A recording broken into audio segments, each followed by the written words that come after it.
It is another edition of Time About the Movies, and today we're taking a look at the two movies released on May 29th, 2009. And we're starting to get into the swing of things in terms of the summer movie season getting back on track. We started off on a little bit of a roller coaster with X-Men Origins, Wolverine, and Angels and Demons sandwiched between two really bad movies, sandwiched between a really good movie and Star Trek, but last week was a good week for movies, and this week is a pretty good week of films as well. Kicked off by the big new release of the weekend, Disney and Pixar's latest film, and that is, of course, Up.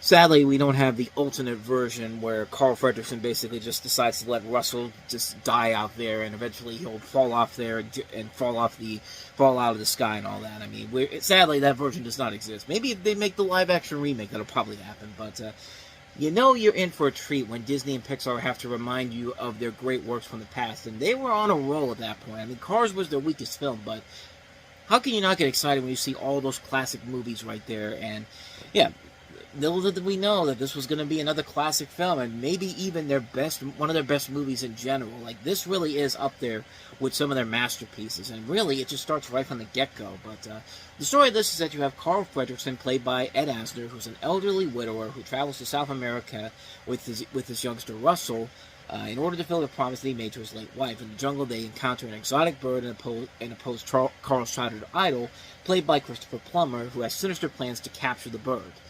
And he has these dogs, and it's just a very chaotic situation that I'll get into in just a second. But really, there's not much more I could say about this movie that hasn't already been said about already. It's just such an incredible film. From the first 10 minutes alone, literally the first 10 minutes is like a short film in its own right. You have this incredible story about how Carl met this girl when he was 10 years old.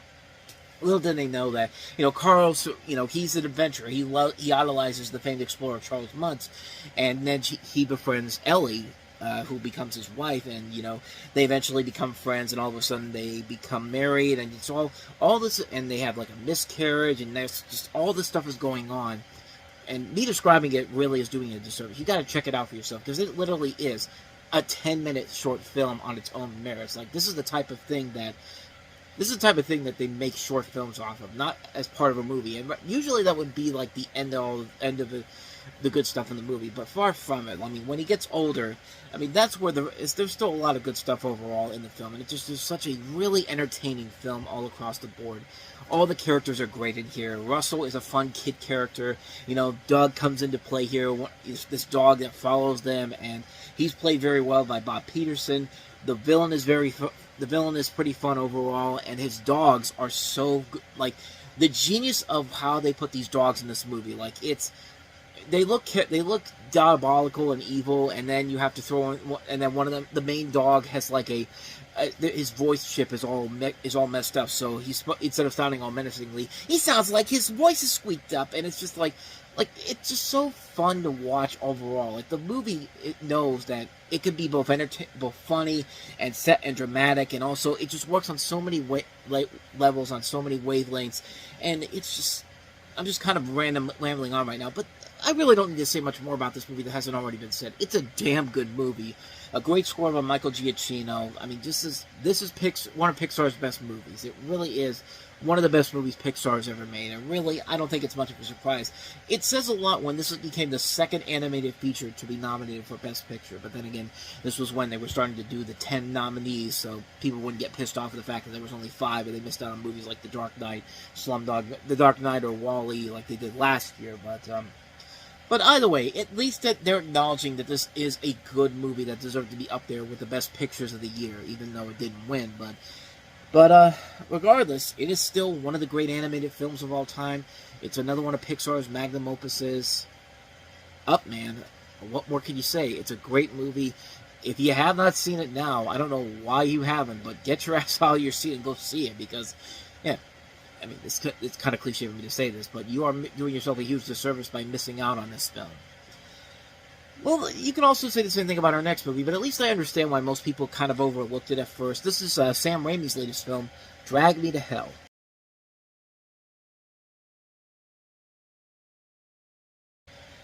So I think their first mistake on this was releasing this right in the middle of the summertime. I mean, to put this out in the summertime, I mean, yeah, Sam Raimi's name is attached to it. Yeah, he's a big name with the Spider-Man movies and the Evil Dead films, but it's hard to sell an original horror film like this in the summertime. And luckily, it did make money overall. It did do well.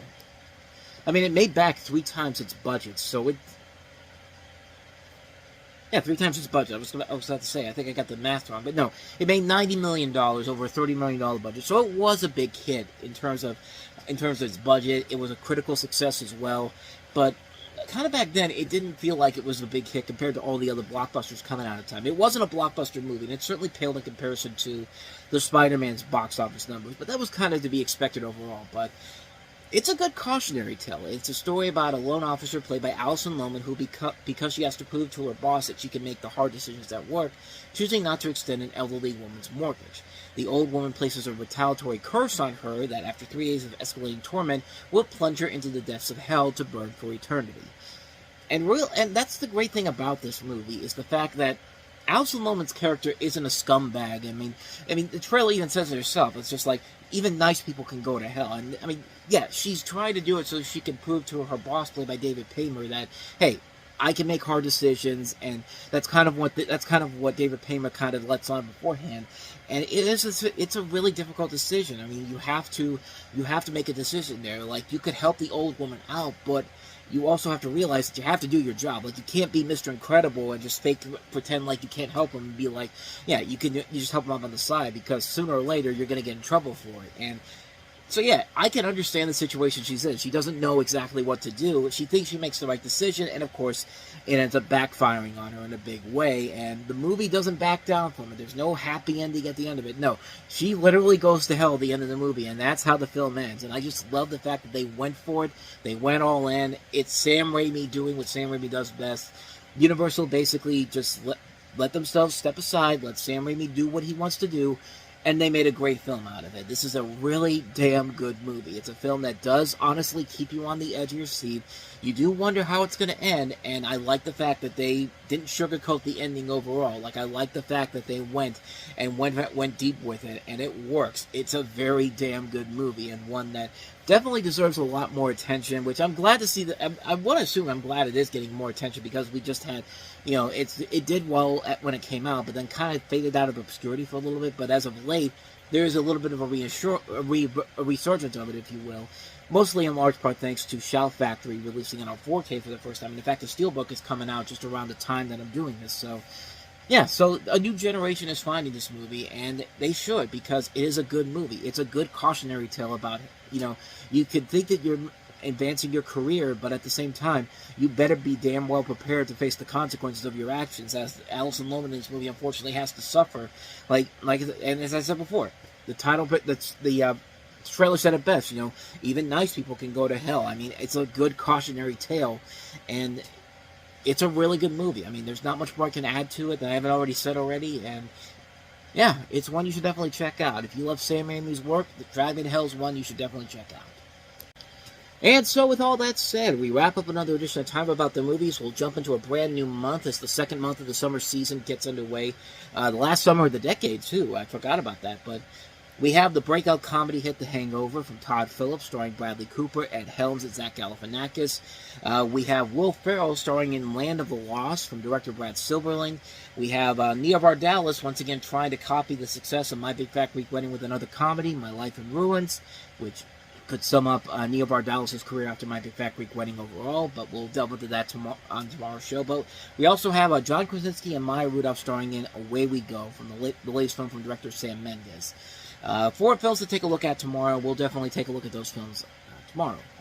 With all that said, though, thank you so much for watching this. I hope you enjoyed it, because if you did, please go ahead and hit that playlist on the next page. Check out the previous episode. And also, don't forget to hit the like, subscribe, notification button, and the bell, because you get updates on when videos come out, and we do post new videos here every day. And don't go too far away, because Time About the Movies Flashback is new tonight with a look at May 8th, 1987, with Francis Ford Coppola's latest film, Gardens of Stone, the comedy Hot Pursuit, and also River's Edge. So we'll take a look at those 3 movies coming up on Time About the Movies Flashback. That'll be coming up as soon as I'm done posting this, so please stick around, because we will be back with more Time About the Movies goodness for you right after this, so stick around.